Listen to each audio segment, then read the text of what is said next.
dan sebagai berikutnya sampai yang terakhir.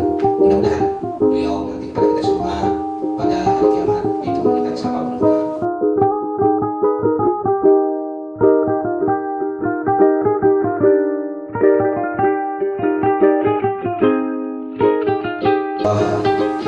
akan disampaikan oleh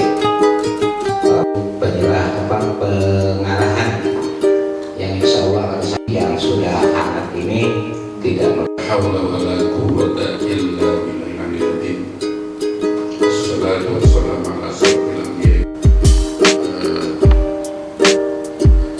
Itu mungkin membuka informasi dari mana karena kalau kuliah keras literasi itu begitu saya ingin segera mandiri dan lebih cepat bisa langsung diambil ya. Yang penting jangan bisa berubah itu satu gak memang itu sebenarnya orangnya masih muda-muda masih idealis energinya masih full. Jadi diperintah untuk buat pernyataan. Kita waktu itu tidak ada contoh ya. Saya padahal hanya dengan Pak Ade pernah kumpul-kumpul doang itu. Kita nggak tahu konsepnya seperti apa. Ya, tapi ternyata dengan kumpul itu saya punya energi Bapak Ibu, punya energi perubahan berdalam itu harus siap. Ya di zaman sekarang harus siap.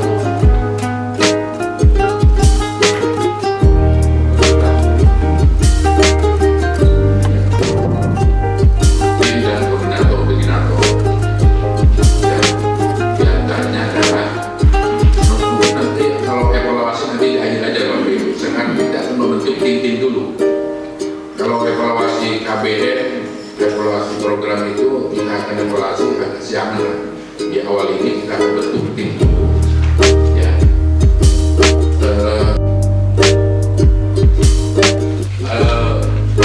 Dan membuka apa namanya membuka informasi itu seperti apa, kenapa dia udah langsung kita bisa lebih benar. Kemudian kenapa di sana tertulis Kamis dan Jumat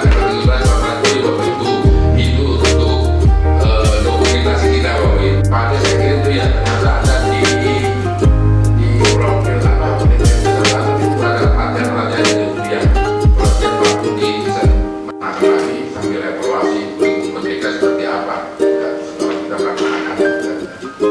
Jadi karena kita baru coba kurikulum merdeka ini kita akan evaluasi secara kelembagaan kita sendiri ya, secara intern kita sendiri, kelemahan, kekuatan dan bagusnya di mana kurikulum merdeka itu ya.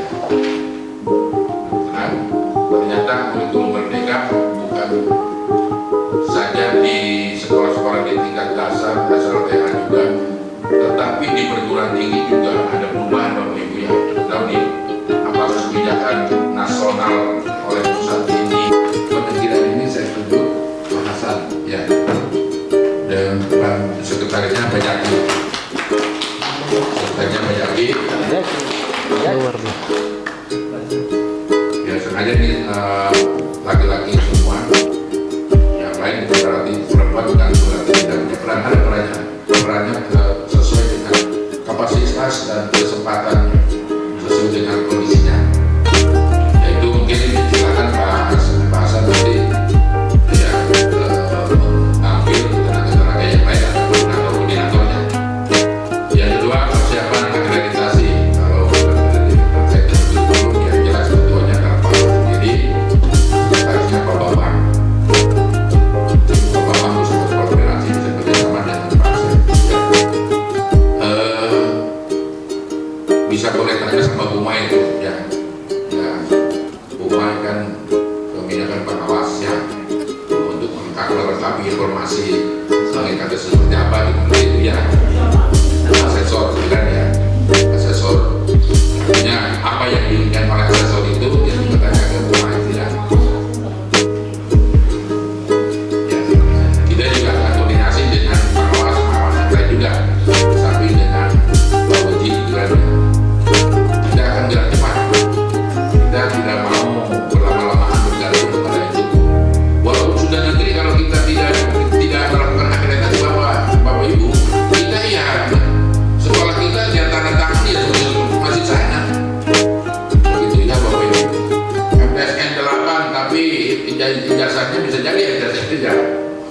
perlu diakreditasi, apalagi kalau ada MPSN.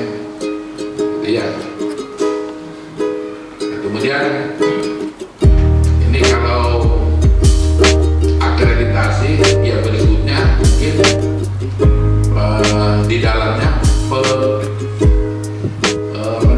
di dalamnya masih langsung pendaftaran MPSN itu pandai nanti di dalamnya dia koordinatornya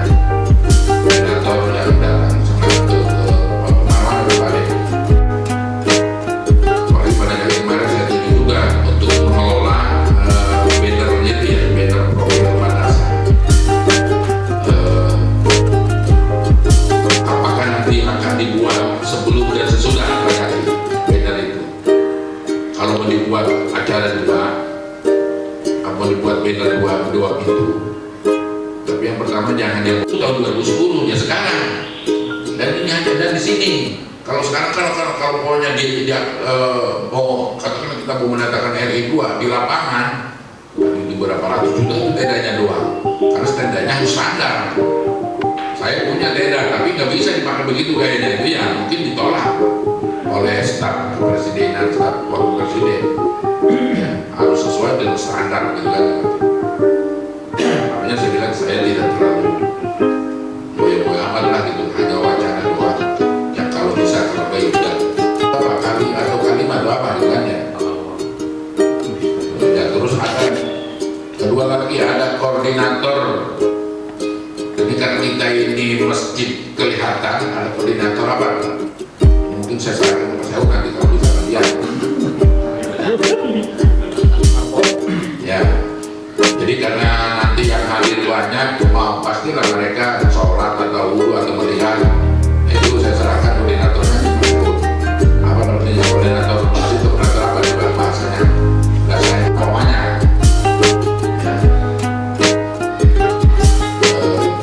Biar saya tidak sedikit sebagai buat ada yang membantu lah gitu kan. Silakan jangan mau menghasilkan tentuan yang baru. Yang kedua proses kementerian. Kemudian yang ketiga yaitu penugasan beliau kepada kita semua, terutama yang ditunjuk sebagai ketua adalah saya sendiri, kemudian sekretaris Pak Jaki. Namun saya sudah menyusun baret-baret ini, mudah-mudahan disetujui oleh Bapak dan Ibu. Berbagai macam koordinator, apabila ada yang kurang pas nanti ditukar dengan teman yang bagian koordinator lainnya. Baik untuk koordinator lapangan atau humas, saya menunjuk Pak Serhul, Pak Haji Soeb, dan Ibu Yoyo. Kemudian sekretaris peralatan, seksi peralatan, sekretaris seksi peralatan yaitu Mang Omat dengan Mang Her. Kemudian penerima tamu nanti saya minta kepada Ibu yang terhormat, Ibu Mei, Ibu Neni, Ibu Eti, Ibu Haji Mahmud dan Haji Ulum. Kemudian konsumsi yaitu Ibu Mirjana, Ibu Suci, Ibu Imas, Ibu Neng, Ibu Sari dan Anis. Kemudian kebersihan ini sebelum dan sesudahnya lapangan atau lingkungan sekolah harus tetap bersih, yaitu Bapak Iska, Mang Uci dan Mang Hair. Kemudian dokumentasi yaitu Ari dan Ardi. Administrasi kalau ada yang perlu dibuat yaitu Bapak RB SPD. Nah ini barangkali ada ibu barangkali ibu yang kurang pas barangkali ini silakan ditukar dari penerima tamu dan konsumsi yang pas kira-kira. Nah ini saya belum kira-kira yang siap untuk pertunjukan dari siswa, barangkali ada Pak ya, pertunjukan dari nanti pada saat perpisahan. Ya ini bagian saya Pak yang ditunjuk kira-kira yang peresmian penelitian ini nanti yang bagian pengelolaan pertunjukan ke siswa ini kira-kira siapa Pak Ubed? Apa langsung ke siswa Pak Ubed sendiri? Sekarang saya nggak tahu nih, Ubed itu jadi apa gitu kan? Maksud saya ini Pak Ubed bertunjuk sebelumnya Dia udah tahu apa ada di bagian itu. ya apa itu gurunya? Seksi apa itu? Seksi Bu Suci, Bu Imas dan bagian khusus pentas seni ya. Jadi pengurangan jam ini sah atau diperbolehkan sudah berdasarkan ACC Kepala Madrasah dan tanggung jawab Bapak Ibu. Kemudian ada beberapa penambahan dari KBM-nya dulu ya Bapak Ibu, nanti baru ke ini. Untuk KBM jamnya tidak ada yang berubah, tapi nanti jadwalnya semuanya berubah ya, berubah total. Maksudnya jamnya tetap sama, mulai jam 6.50 sampai dengan jam 15.20. Kemudian dan literasinya kita terapkan di mata pelajaran masing-masing dimiliki oleh siswa selama 15 menit sebelum pelajaran dimulai untuk menemukan citra literasi. Kemudian sebetulnya ada beberapa sarana juga yang harus dipenuhi kalau kita mau punya budaya literasi, yaitu untuk kegiatan pengembangan diri Bapak Ibu sebagai Dewan Guru, Bapak pun dengan para tenaga pendidikan untuk mengembangkan dirinya mengikuti pelatihan agar kita selama ini kan masih dibimbing ataupun tugasnya masih dilaksanakan oleh guru mapel. Belum ada petugas khusus pustakawan di kita. Beberapa bulan yang lalu saya punya kontak dengan pegawai perpustakaan Tiga Rasa. Kayaknya kurang etis kalau saya gimana ya Pak ngomongnya, kalau saya acara ini dilanjutkan, agenda ini dilanjutkan seperti apa, walaupun tidak seperti apa jalan keluarnya gitu Pak. Paham nggak Pak? Yang kreatif itu memperagakan dialog di hadapan, pokoknya bisa aja secara mendadak, pokoknya habis upacara kayak atau habis istirahat, pokoknya dengan digunakan dengan alat suara yang diajak anak-anak dan guru untuk lihat, pokoknya yang demonstratif, pokoknya dialognya itu lama 1 menit atau 2 menit paling lama, udah ya hanya singkat aja, entah itu percakapan apa gitu kan ya, jadi anak tahu ya gitu kan ya, hari ini gitu ya, terserah itu kan, hanya waktunya kan lama, mau tiap hari juga saya kira nggak bakal itu, mungkin waktunya mungkin setelah beristirahat itu ya, ini demonstratif pokoknya ya, hanya 1 menit doang, saya kira 1 menit itu udah lumayan itu, ada 1 menit itu demonstratif, itu terserah konsepnya mau tiap hari ya, atau mau anak dengan atau 2 aja, diulatnya nggak boleh putus, kalau putus jadi hari sama, itu baru tahu saya kemarin itu. Ya, sebenarnya sekali kan udah kalau udah rata, tapi jangan begini aduh apa namanya terus kalau putus sama lagi, dia harus apa yang putus. Ternyata saya sekarang ternyata hubungan saya betul, nah terlalu sholat itu akan ketemu nanti terus karena ilmu Allah simak oleh kita semua.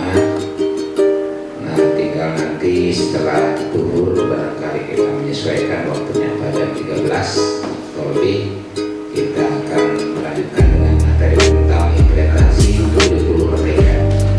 Baiklah, untuk sementara kita rehat dulu menjelang duhur.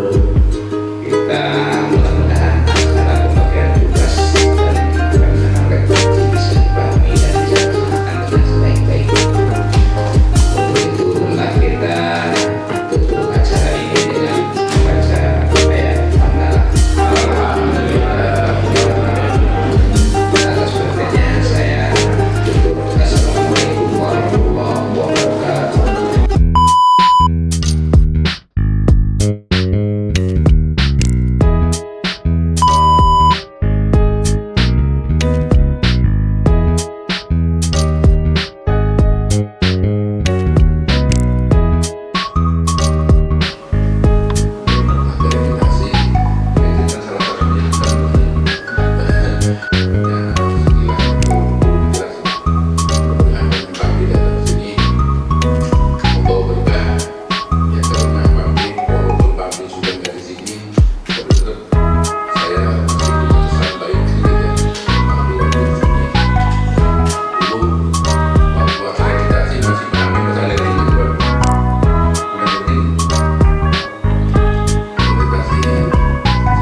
Selanjutnya untuk sesi materi dan tentang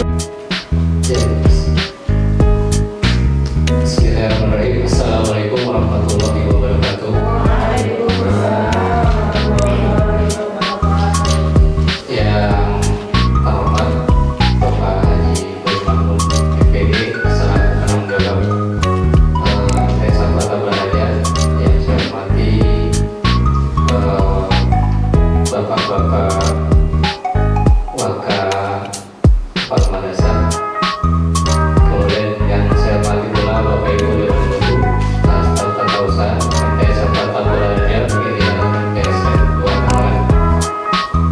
Ya, mungkin di sini saya bukan narasumber ya, mungkin lebih tepatnya pembimbingan dipanggil fasilitator saja, karena ya kita sama-sama belajar, sama-sama mencoba memahami apa sih itu kurikulum merdeka. Kita mungkin sudah beberapa kali ya cukup sudah berkali-kali ya, dari mulai kita sekolah dulu kurikulum 1984 dan terakhir ini 2023 kurikulum merdeka ya, yang nantinya mungkin akan dilaksanakan secara nasional tahun 2024, yaitu dengan nama kurikulum nasional. Nah, mungkin sebenarnya Bapak Ibu yang mohon maaf, sebenarnya kami itu banyak sekali yang harus dipersiapkan karena begitu. Jadi para tutor itu menyampaikannya begitu, harus begini, kemudian dari awal itu sudah dikasih yang sulit-sulit dulu gitu. Jadi untuk kita itu harus selalu berubah ya. Kalau yang kita lihat kurikulum ini siklus perubahannya itu 10 tahun sekali ya.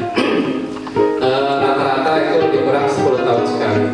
Nah, saya ingin berdiskusi dengan Bapak Ibu. Silakan nanti tunjuk tangan, kemudian memberikan pendapatnya tentang ini ya. Kita coba. Memang harus berubah, walaupun makanya itu berbeda.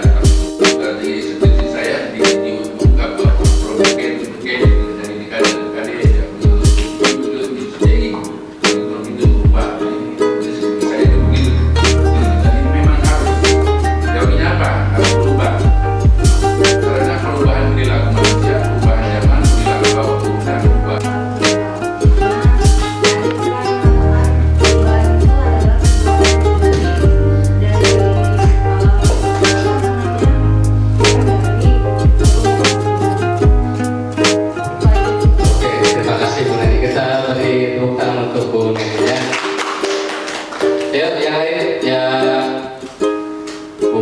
Orang lain, maksudnya orang bukan itu bagian dari kita ya.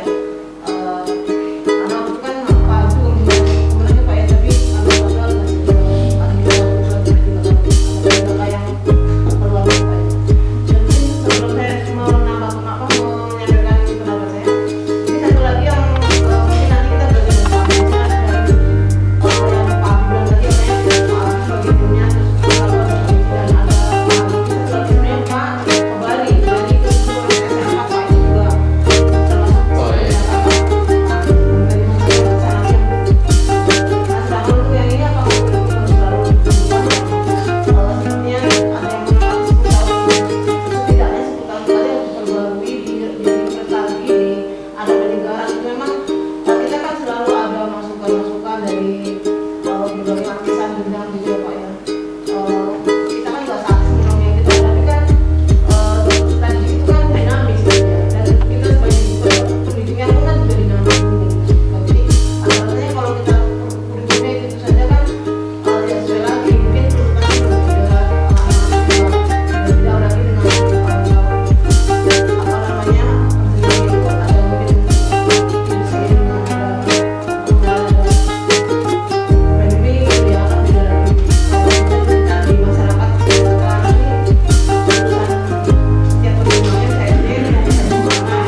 seperti apa.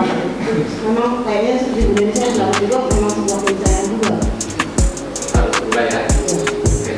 Kita beri terus Iya, memang setiap perubahan itu pasti selalu ada pro dan kontra, ya. Jadi kalau kita tadi sepakat, ya alhamdulillah, ya berarti kalau kita udah sepakat, berarti kita bisa menjalannya dengan senang hati, ya. Tapi kalau kita udah menolak, ya belum apa-apa, ya. Tadi karena dengan settingan formal ini begini, ya kira-kira 90 menit harus sampai semua, ya. Tapi nanti mungkin ada beberapa yang saya titipkan saja ke Mas Asep, ya, untuk apa namanya, nge-upload.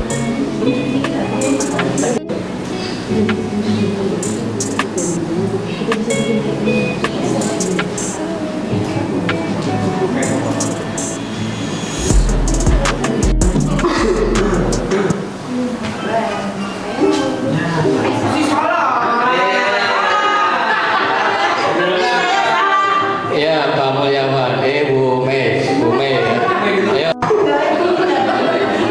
Ayo.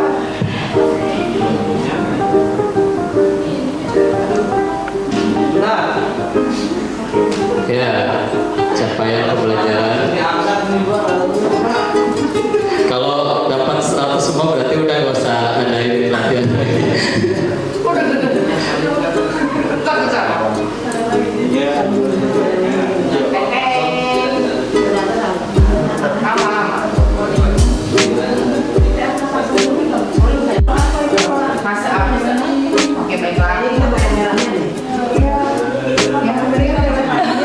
Ya, di tengah sesuatunya.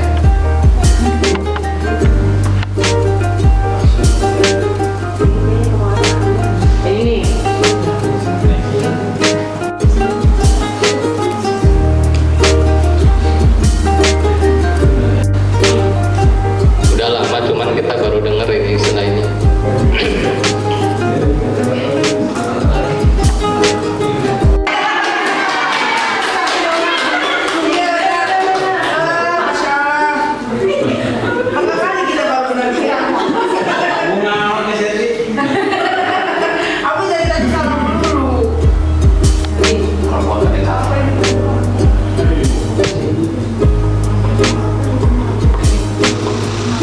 Iya,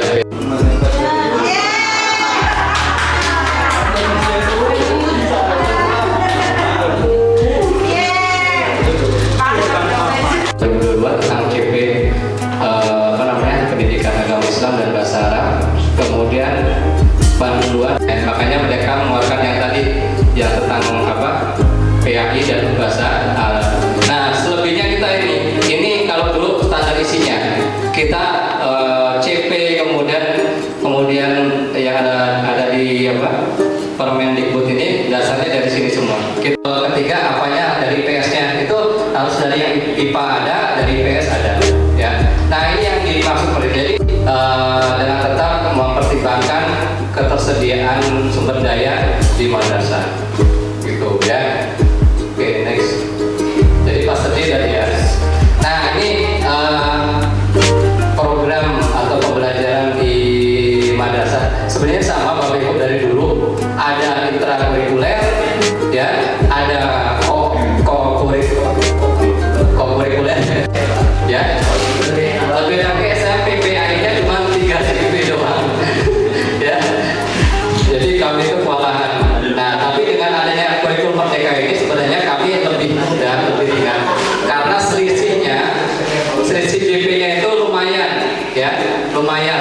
Jadi bisa berkurang banyak, ya. Nah, ini produk yang anak hasilkan itu nggak harus sama semua, ya.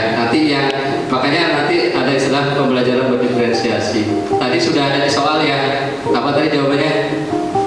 Nah, ya, untuk semua peserta didik sesuai dengan kebutuhan dan perbedaan setiap individu.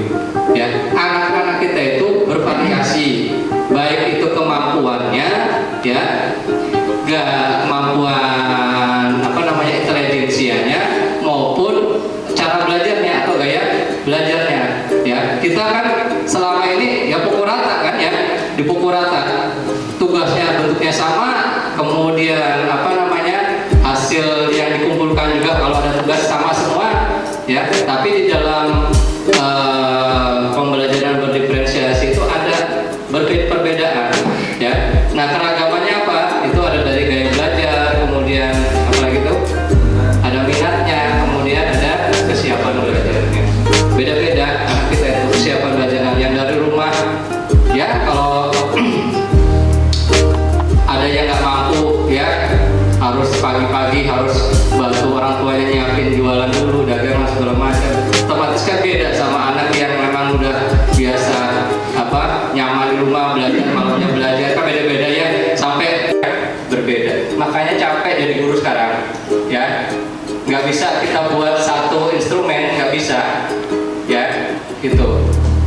Oke, nah makanya dari sini mungkin ini dari pihak Pak Haji ya, kalau misalnya di kami itu pas PPDB itu ada tes psikotes. Kita bekerja sama dengan lembaga psikolog ya, itu nggak mahal Pak Haji ya, kita tinggal tarik aja pas sambil pas daftar ulang beli seragam aja, masukin ke situ dengan dalih diferensiasi, betul nggak? Atau sebaliknya tidak. Artinya di situ ada proses yang berbeda di kelas. Nah itu, dan ini yang sangat merepotkan sekali bagi guru. Bagaimana bisa? Oke, mungkin tadi ada gambaran dalam satu kelas itu dibikin kelompok-kelompok. Saya belum ngebayang itu efektifnya itu. Memang kalau diceritakan mudah sekali seperti itu. Tapi faktanya di lapangan, bukan di lapangan, di kelas itu repotnya itu masya Allah, naudzubillah. Kemudian makanya tadi tuh saya juga ikut sekali pelatihan IKM, bagus secara retorika menyerahnya gitu. Tapi setelah selesai lulus nilai saya 98,8. Tapi setelah di kelas di lab ngulang saya mampu. Tidak mudah gitu secara teori dan prakteknya. Kemudian dibenturkan dengan asesmen di akhir.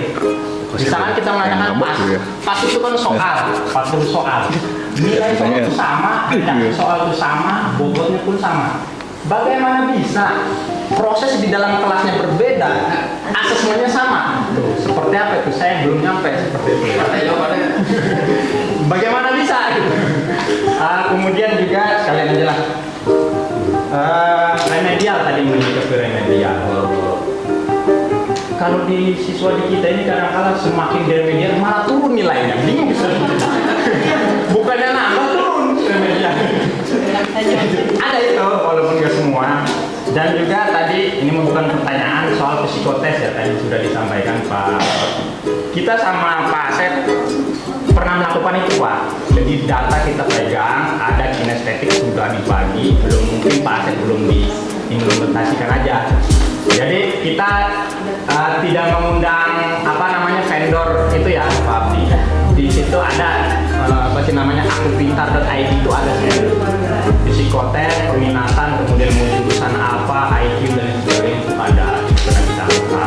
Hanya saja mungkin data udah saya serahkan Pak Asep, mungkin Pak Asep lagi belum juga. Udah di share di grup, cuman prakteknya juga belum kan, hanya di-share aja gitu. Mengkelompokkan aja. Terima kasih Pak Abdi juga. Mohon maaf. Tapi dasarnya tadi fase-fase perkembangan anak ya, kayak tadi fase fondasi itu anak TK, LA ya kan, masuk memang itu udah dari para ilmuwan yang menentukan itu ya. Tapi dasarnya tadi pada fase perkembangan anak atau siswa ya. Jadi fase A itu MI kelas 1 sampai 2, ini dua kelas ya kebetulan ya. Kemudian fase MTS itu kebetulan fase D itu 7 sampai 9 itu 3 tahun. Nah ini bukan hanya istilahnya kita asal buat ya, tapi ini dasarnya udah di hasil penelitian berdasarkan penelitian aja Pak, itu menggunakan psikologi. Iya, jadi pada fase perkembangan tadi anak tadi ya, seperti itu. Kemudian fase, kenapa aliyah itu ada 2 fase? Ini tadi fase E itu sebenarnya fase peralihan antara fase D ya, fase D ke fase F. Iya, betul.